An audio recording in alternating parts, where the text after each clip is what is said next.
for the ones that dare to doubt me. Here's to the ones that went there without me. To the friends that once cared about me. Why then are you scared to scout me? Leaf sprouting, I'm eating out, eat kraut, be sour than kids scream and pouting. Rerouting up in the mountain, shout, need to believe in the top three.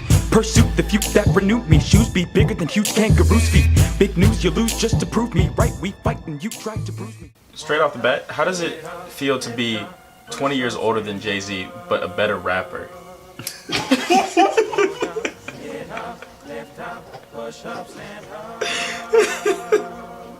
Let me answer the second part, because I'll take the second part.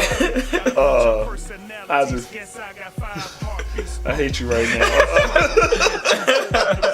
How's it made me 20 years older and a better rapper?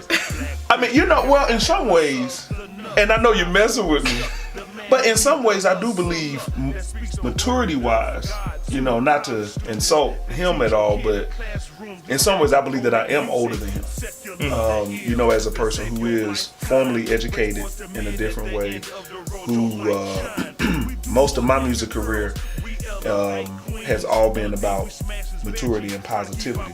And I believe, this is my opinion, I believe that when you are that way, especially in an industry like this, you really kind of bolster yourself some years ahead, because it's not easy to be positive in an industry that's majority, in some ways I think negative or pejorative. So in that regard, I would take that as a compliment, because I was saying that in that way I am older. Because I kind of feel like what we're doing now is what the rappers who some would consider negative or vulgar is what they're becoming now. Mm-hmm. But we're not becoming vulgar and more cursing, like we're continue to rise. And then a better rapper. Hey, I'm not scared to go toe to toe. You know what I'm saying? If I had to, but Takeover was real, but Ether was real too. So, those are the guys. That's the style of hip hop that I grew up on. So yeah, no, I received that. I put like it's humbling. All right. Still don't like you right now. All right, serious time. So, how did music become a big part of your life? It's obviously you've been doing it for a while now. Mm-hmm. So how did it begin? To do it on this level, the way it really began was it really started 12 years ago. I would say like our most recent addition to the whole family being Mitch Durrell. He's become a significant part of the family. But it started 2004 when I met RaShad Jackson. And then I met another young man who I actually joined the group with. It was going to be the three of us. So I met him in 2004. And what I'm actually proud and honored to say is every year since then, I've had a student or students who have enjoyed music or liked music or wanted to do music. And that one class that I taught at NC State, that USC 110 class in the College of Natural Resources, has actually been the door that has led me to the talented people that I've worked with. Tyler Payne was my student, Morgan Cheek was my student, Kiara Hicks was my student, DJ Green was my student. And these are all people who are now, in my opinion, doing more musically than me, and I think they're more talented than I am. So that's what it did. It started with me teaching some people, investing in them, caring about them, and then them opening up to me saying that that's what they wanted to do. And then I was like, hey, well, let's go and let's have fun. Not realizing that it was going to become something that's actually established. So yeah, that's how I started. So me knowing you're about a year ago, I wrote an article on you, mm-hmm. and it focused on the fact that you are a jack of all trades. You're a rapper, mm-hmm. a preacher, mm-hmm. and then a professor, mm-hmm. amongst other things. Mm-hmm. So, but I would say personally that you keep your personality in all the different things that you do. Like you don't act more conservative or different when you're a preacher than you do when you're a professor, when you're rapping, like it's all the same. Yeah. So speaking of your personality, how do you get your personality to reflect in your music and your lyrics? Great question. And I'll answer it.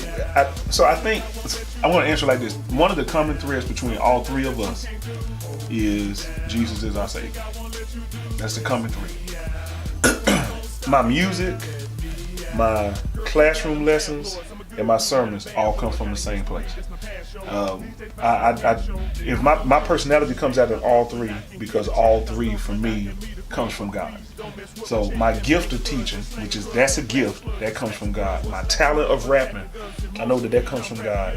And the gift of discernment or being able to exegete the word all comes from God. So so whenever I'm speaking, preaching, or teaching, because God is the center of it all, I have to be as best I can the same, in everything, which is being genuine, being open, and being honest, but also being real with myself about who I am. I can't tell somebody out there to be confident in who they are, and I'm not being confident in who I am.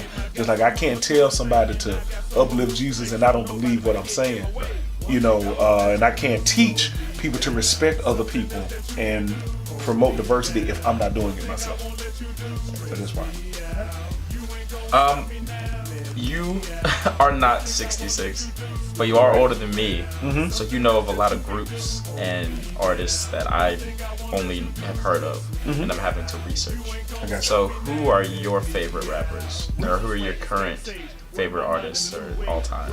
That's a hard question for me to answer because I have been digging hip hop, not since it started, because I wasn't alive when it first kicked off, but I was alive like when LL Cool J blew up and Run DMC got known, and NWA and Ice Cube and Tupac.